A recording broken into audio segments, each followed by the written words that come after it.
Now, when I make terrain videos, a lot of my viewers watch how I build the rock faces, they watch how I do the flocking, they watch how I do everything, apart from one of the key things in my terrain building. Now, this is like when a painter comes to do your house. The prep work is more important than the final finish. And I want to talk about that in this video. But before we talk about that, let me tell you about this video's sponsor. This video is sponsored by the Tabletop Terrain team. It's a pirate and sailors themed campaign with many printable components to assemble for a fearsome sea battle. It's a stretch goal campaign with more content being unlocked as the campaign progresses. This will include 2 giant ships, one zombie pirates, cool as they are, and the other one is your normal sailors. Also guard, watchtowers, massive docks, merchant shops, pirate and sailor clubhouses, and smaller docks, boat cranes, just to name a few of the larger items. There will also be a ton of add-ons to bring the scene to life, with more being unlocked as the campaign progresses. At the end of the Kickstarter, they will be delivering all the files to the backer that were unlocked during the campaign. Now, they're also offering a merchant's rewards as well, to allow backers to sell the prints as they would like, which is good for all those people out there with no 3D printers. And all the files have been professionally split and test printed in-house, so the quality is guaranteed, easy assemble with peg systems built in and out. The one thing that I really like about these is the fact that they're all support free for FDM printing, even on a basic FDM printer, like the Pruisers or the Endor 3s. Check them out on Kickstarter now and get the early bird while you still can. But let's unlock some of these awesome terrain pieces, because these are going to be some serious terrain to fight over. Now back to the video. Now, modelling compound is the section that all my viewers skip, and I don't know why, because it is the most important. You need 2 cups, you need some water, and you need some gloves. This is mainly to protect your work surfaces so you can take the gloves off rather than doping up all your gear, and some protection from the plaster based product, and something to mix it with. Now, if you're looking for freshly placed new rocks, that's fine, but the ground forming on all my terrain is the bit that I spend the most time on to get the most out of my terrain, and it's the bit that everybody comments on. How do you make it look so good? And it's not the flocking, it's not the throwing some bark down and gluing it together. It's the modelling compound. It's doing the base work.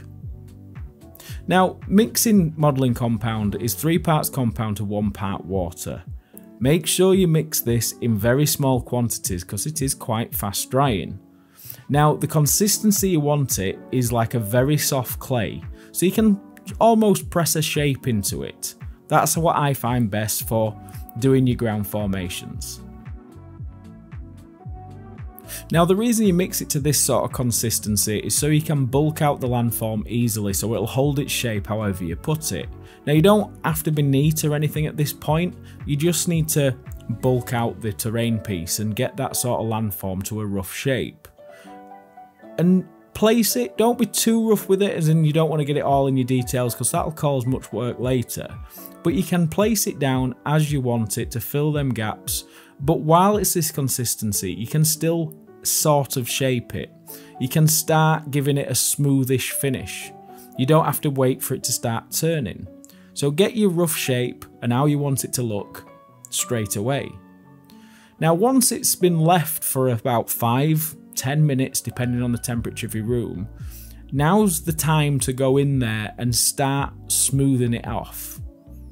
Don't add any moisture to your finger or anything like that, because this just makes it mushy again. What you need to do is wait till it's the perfect consistency and then you can start smoothing it out. And when you've got gloves on, this makes it even smoother because there's less friction. So using your glove, smooth out that landform to get it so it's nice and neat up to the rocks without taking up too many details. But if you do clog any up, we can get that out later. Now, for sculpting rocks, you want to leave it another 10 minutes or so, and when you can press it with your nail and just sort of leave the detail of your nail in it, each ready for scratching in them details. Now, I like using tweezers because I can pull away the excess. But anything from a pencil, a sculpting tool, anything really will do a decent job. All we're doing is following shapes that it sort of naturally occur in, just so it follows on with the bark that we've put down. Now don't worry about it being rough and coarse and fibrous, because that's an easy fix, and I'll show you. So once you've got the rough shape, all you're going to have to do is get a moist brush, and don't be too wet with the brush, just slightly moist. And then what that'll do is it'll just soften the raised areas and the fibres in the material and just smooth it all out so it looks like a nice natural rock formation. Now I have had people say to me, I haven't got the eye for that to make it look natural. Now to prove a point, all I'm doing is just scratching some lines in, left to right, up and down, and being very, very rough with it. And I'm not even taking away that much of the excess or thinking about making shapes. I'm just roughing it up. And then once you've done that and dipped your brush in a bit of water and smoothed it out, it's still done a great job without any messing around. So don't worry too much, just get in there and have a go. Now this is why we're working little and often, because you've got time to work in that space. But if you need to mix up any more, don't use the old tub. Even though it looks pretty clean, I know it's messy, but it looks pretty clean. There is little bits of compound in there. Use a fresh tub, because all them little bits that are on the side, because they're not fully cured, when you add water, they mush up again, they go into the new compound, and that will make that compound dry 2-3 times quicker. So just use clean cups and wait for them to completely dry before you re-add to it. And once you're finished, you should have a nice, smooth and detailed area where you need it. Now we need to get onto the fun stuff. You know me, I don't like to mess around. That's why I just paint things a base colour. I literally use 2 colours of a dry brush over that brown, a grey, and like a pale sand, or just a cream colour, a cheap craft paint. And that's enough. A bit of a black wash, and it does all the work for you. Because we've already done all the work in the engraving of the compound, and because we've done all the work of the landforming, all these next steps are simple. Anyone can do it. But this is why I've done this video, because everybody skips the compound step and they just throw stuff around and it looks a bit rough and the landform looks a bit unnatural. So whatever you put on top's just going to accentuate that. Just having that little bit of time and making that modelling compound good and having a good base to work off means that then you can throw your flocks around. So just using some basing glue, literally placing 2mm static grass on by hand, not even using an applicator, and then grabbing some Patchy Plains base ready, throw it all over, and you could say that's done. And most people will be happy with that. But there's a few extra steps we can do just to tie this all together and make it look even better. Tufts are obviously another very easy step.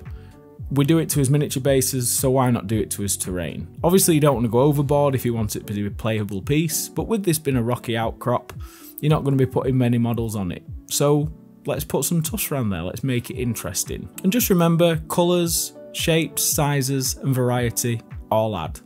Now the final step is sealing, and this has got 2 purposes. 1, it seals it for play, but 2, it sort of puts like a final glaze over everything and ties everything together and dulls down the basic materials and the grasses and just makes it a lot more coherent.